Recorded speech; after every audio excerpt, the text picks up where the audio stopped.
The film begins with a back-and-forth plot, and it tells the story of the Russell family who have lived for 9 years in the small town of Knockemstiff, Ohio.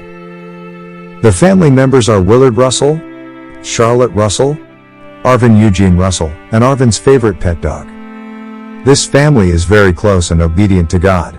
Many years ago, Willard put an old cross on a fallen tree in the woods behind his house. He comes to God every morning and every night to speak with him.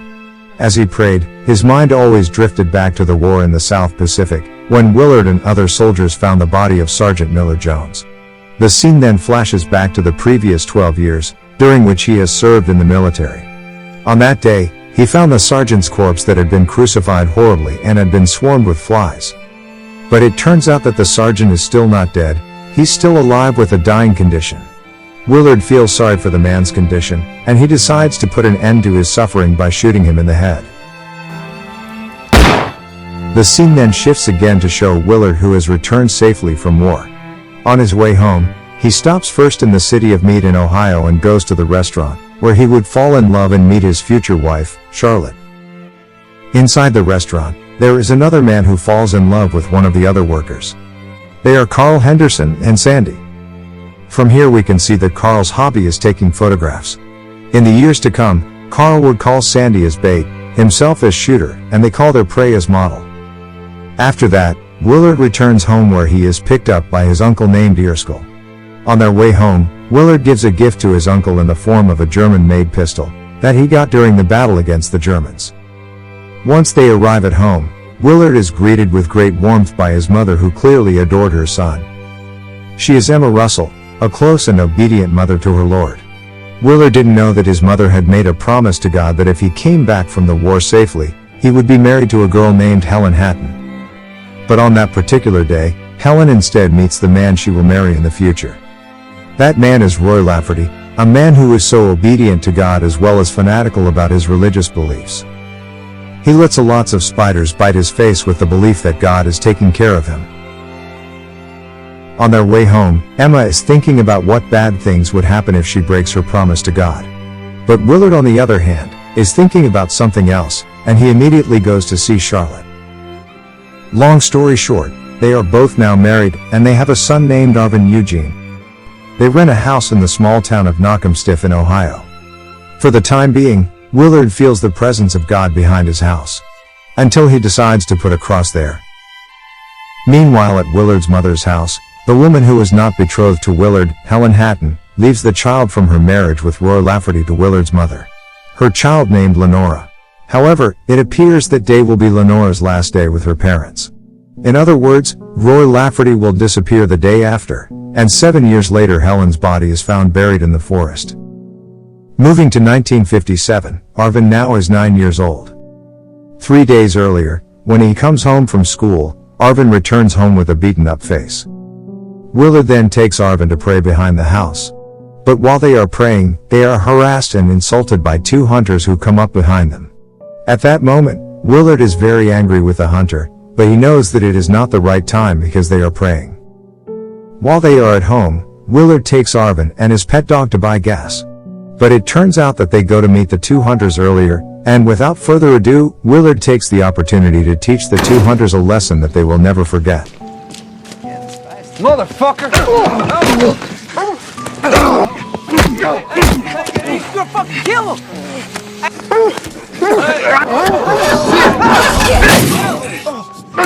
This is where Willard teaches Arvin a valuable lesson that in order to beat up a bully, we have to choose the right time to do it. Arvin is also advised to always be careful because there are a lot of evil bastards out there. Arvin considers that day as his best day with his father. When they arrive home, Arvin is shocked to find his mother lying on the floor. Mama? When Charlotte is examined by a doctor, it turns out that she has malignant cancer.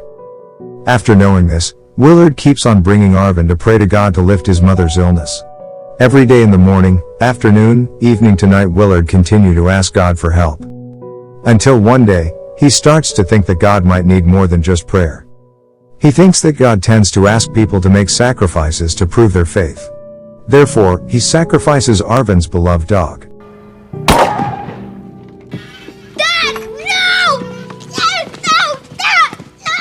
He then crucifies the dog as a form of sacrifice or in exchange for his wife's recovery.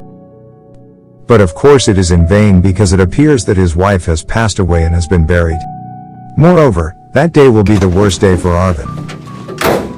It isn't enough with the death of his mother and dog, he later finds his father lying with slashes to his wrist that night. Blow me a kiss. With the help of Uncle Hank, Arvin reports the incident to the police. Once Sheriff Lee arrives, they proceed to the location of the incident. It's a prayer log. Prayer log? Afterwards, we return to Coal Creek, West Virginia, 7 years earlier. At the time, Helen is still living happily with her child, Lenora and Roy. Roy has been locking himself in a dark cupboard for 2 weeks, waiting for an answer from God for the trials he is facing. This is due to the fact that he had previously demonstrated his complete faith in God's protection by letting a spiders to bite him on the face, but instead his face became swollen. The scene then again shows Helen when she entrusts Lenora to Emma. After that, Roy and Helen travel to a deserted forest to pray to God, and this is where a terrible thing happens to Helen.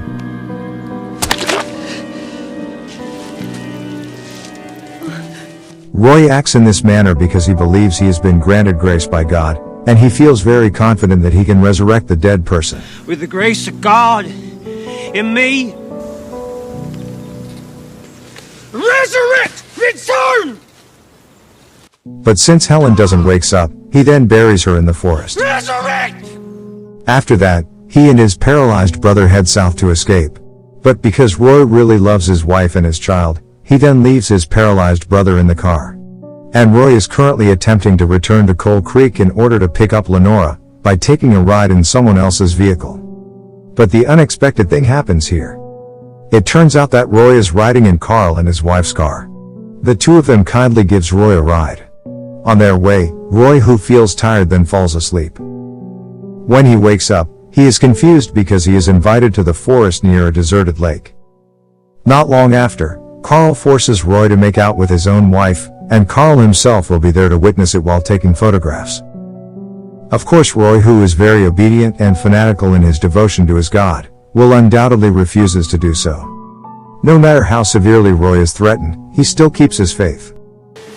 Oh, jeez. Roy then looks up at the passing clouds, wondering in his heart, is this what death feels like, just floating away in the air? Roy is a preacher, but at this time he is at a loss for what to pray to God. Until finally,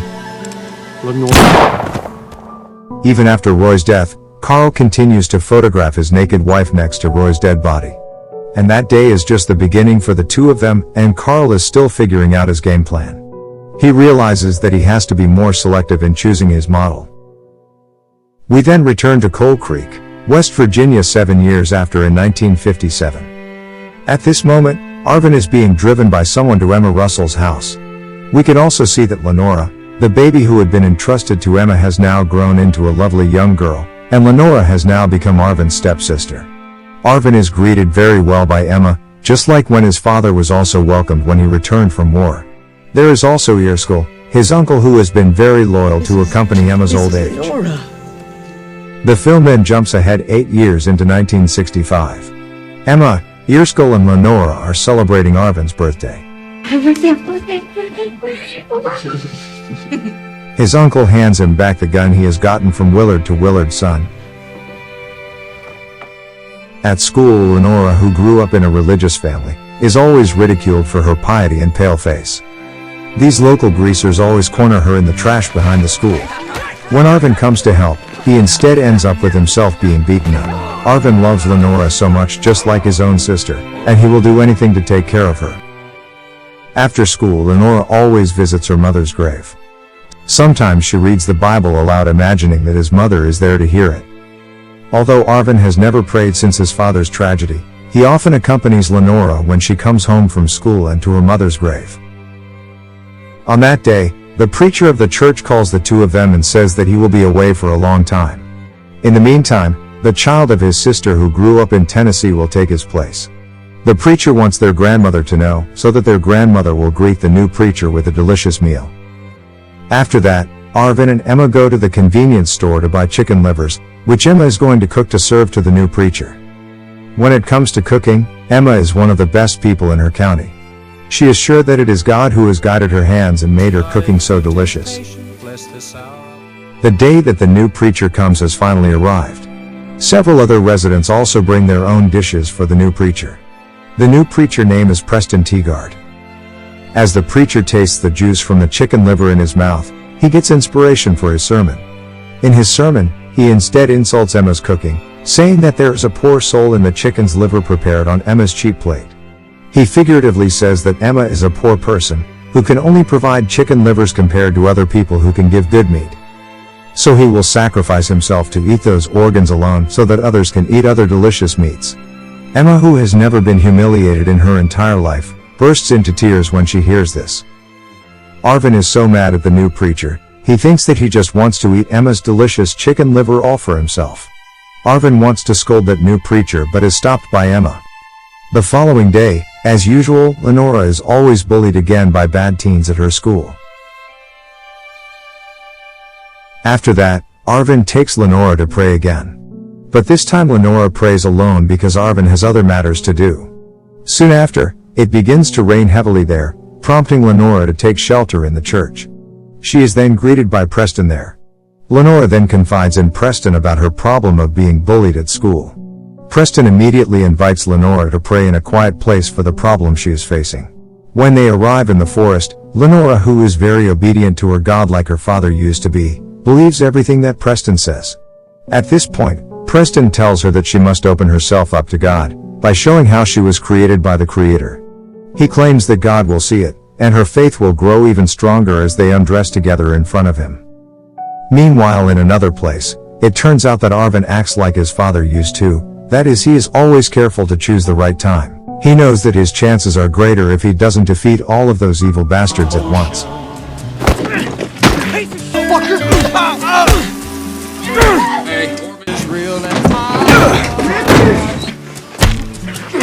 What the fuck is with you now, huh? You touch my sister again? Just like his father used to be, Arvin is always careful to choose the right time. As he finished with his business, Arvin goes to pick up Lenora. Lenora tells Arvin that from now on she can come alone to pray for her mother.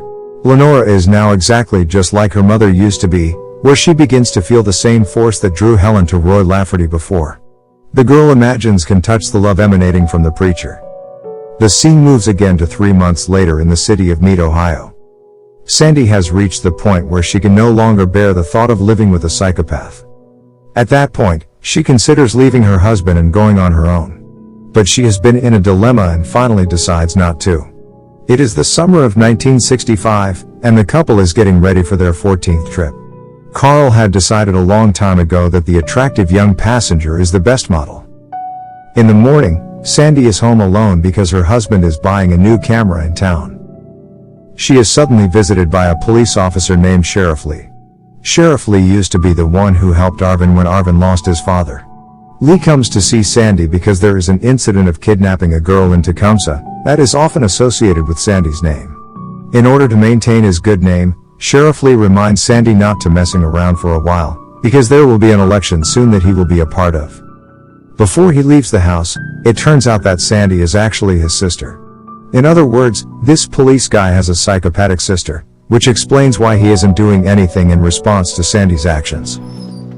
On his way home, Lee looks at the photo he secretly took from Sandy's house, and he wonders what his sister has done. Since he will join an election, all of the bribes and other things that had piled up since he'd first pinned on a badge became a big problem for him.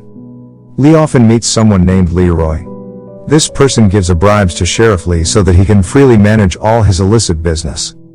The next day, Carl and Sandy are carrying out their usual activities of giving a ride to someone. This time they gets a young model of a soldier named Gary. Gary is taken to a deserted forest on the pretext of being given lunch. And not long after, the sadistic action begins. Camera there, son. After finishing their heinous act, Carl looks very happy and satisfied. But not for Sandy because she's had enough of it. Sandy can't understand Carl's way of thinking, because for Carl, the only religion will be in the presence of death. Death made Carl could feel the presence of God. Later that night, Sandy has already tired of her husband, and she finally reports the incident. She calls directly into the military center, informing them that one of the soldiers named Gary has been killed. After that, we go back to the Russell family. It's been 3 months since Lenora stopped asking Arvin not to take her to the graveyard again. That morning, she looks sick and is vomiting. Until she finally realizes that she is pregnant. However, when Lenora asks Preston to take responsibility for her pregnancy, he refuses to admit what he has done to Lenora. He simply states that they were just spending time with God during that time. Plus, he even accuses Lenora of being delusional, claiming that her mind is a mess and that what she is experiencing is a delusion, a whisper from an evil demon. Lenora is now unable to bear the burden because of her unexpected pregnancy. She believes it would bring shame to her family for the rest of their lives. Especially for Emma, her grandmother might be very sad for what she has done. In the end, Lenora makes the decision to take her own life. At this very moment, Lenora suddenly realizes that she made a wrong choice. Her grandmother would not be ashamed, and she and her baby would be fine. But unfortunately, she slips and dies in that state. Even worse, the first person to find Lenora's dead body is Arvin, who loves her very much. On the day of Lenora's burial, not a single resident came to pay their respects and pray for her. This happens is because the preacher stated there are no prayers for those who commit suicide. As the days have passed, Arvin now works as a road asphalt worker. During that time, he is called by the sheriff who wants to inform Arvin of the forensic results from Lenora. The sheriff tells him that Lenora died while she was pregnant. After hearing this, Arvin begins to suspect Preston because Lenora had always came to her mother's funeral, without requesting to be accompanied by Arvin. Plus, Preston also incited the citizens that there is no prayer for those who commit suicide. And this is where Arvin starts spying on Preston, and tracking all of his activities. Arvin sees a young and beautiful girl comes to meet Preston. Preston then takes him away to a quiet place in a forest. After that, he does the same thing he did to Lenora, where he makes out with that girl. Even when the girl has left, he keeps her panties for scientific research. This lecherous preacher treats his own wife like a prostitute and forces her to do what he wants. Arvin has been observing the lecherous preacher for several weeks, and he now wishes to say goodbye to his uncle and grandmother. But he thinks that they should not know anything, in case Arvin becomes a fugitive from the police. In the morning, Arvin starts to fully load his gun. Not to forget that he also keeps a farewell letter next to his sleeping grandmother. Arvin then goes to church pretending that he is going to confess all of his sins, as well as all of the bad things he has ever done. Following that, Preston asks about what bad things he has done. Arvin then deliberately says all the bad things he has done, just like what Preston did before. He describes having an illicit relationship with a young girl, and treating his own wife like a prostitute. After Preston hears this, he becomes angry because he feels the confession he heard is his own doing. What the hell is this? You spy on people. Arvin now wants Preston to confess about everything he has done to Lenora. But Preston still doesn't want to admit all his actions, because it would harm his reputation as a preacher. I ain't gonna take the blame for no bastard child. Arvin then becomes even more angry and disappointed with the attitude and behavior of the preacher. In the end, he has no other choice but to kill Preston on the spot.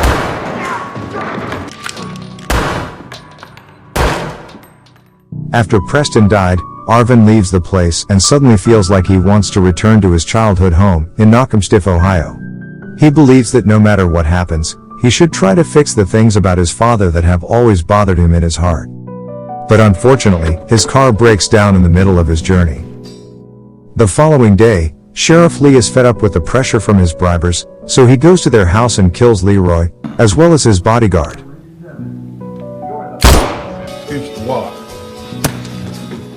In the same morning, Arvin is waiting for the car to pick him up.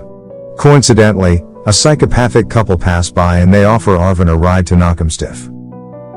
They then all leaves together.